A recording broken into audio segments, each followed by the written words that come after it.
नमस्कार मंडळी, माझ्या स्वयंपाकघरात तुमचं स्वागत आहे। मी आज पुरी भाजी बनवणार आहे। तर पुरी बनवण्यासाठी 3 वाटी पीठ घेतले, 1 वाटी रवा घेतलाय आणि ती आता मीठ टाकून मिक्स करूया।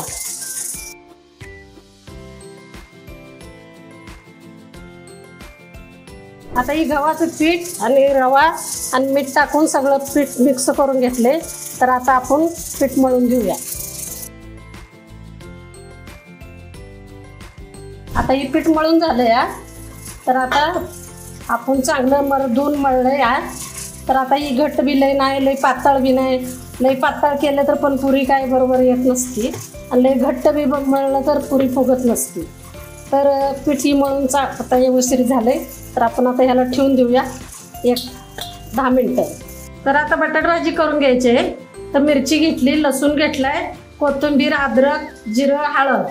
तर आता आपण बटाटा भाजी करून घेऊया। तर पीठ भिजतं या। आता ही बटाटा भाजीसाठी कोथिंबीर, लसूण, मिरची, अद्रक आणि 1 चमचा जिरं ही आता टाकून घेते आणि चेचून घेऊन बटाटा भाजी करून घेते। तर आता बटाटा भाजी करण्यासाठी आता तेल टाकते। तेलामध्ये 1 अर्धा चमचा मोहरी टाकते,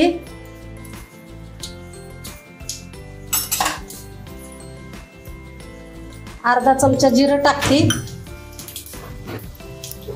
1 चमचा हळद टाकते, कढीपत्त्याची 2-4 पानं टाकून घेते। आता ही मसाला टाकून घ्यायची।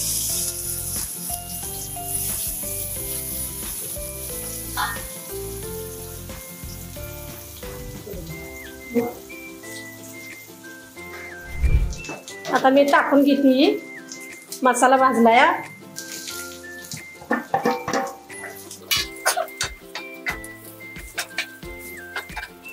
थोडं मीठ टाकून घेऊया चवीपुरतं।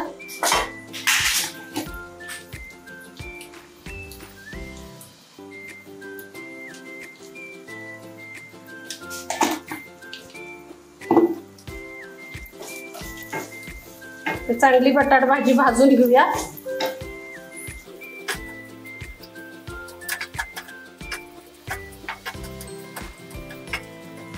आता बटाटा भाजी आपली तयार झालेली आहे। तर आपण आता पुऱ्या लाटायला घेऊया। आता मी कढई ठेवल्या, आता तेल ओतून घेते तेल तापण्यासाठी। तेल तापूस तर का पुरी लाटून घेते इकडे।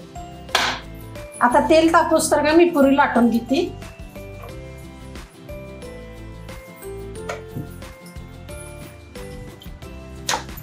पुरी लई पातळ बी लाटायची नाही, लई जाड बी लाटायची नाही, मध्यमच लाटायची म्हणजे चांगली फुगते आणि कुरकुरीत होते।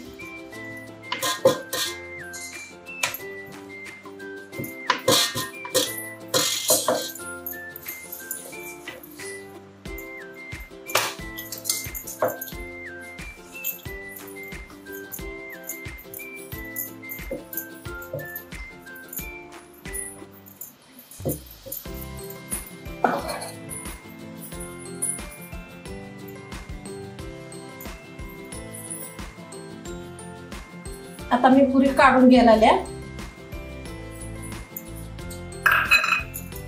आता आपलं तेल तापलं या। आता त्यात पुरी टाकून घेऊया। आता तेल तापले चांगलं आपलं, तर आपण पुरी तळायला घेऊया।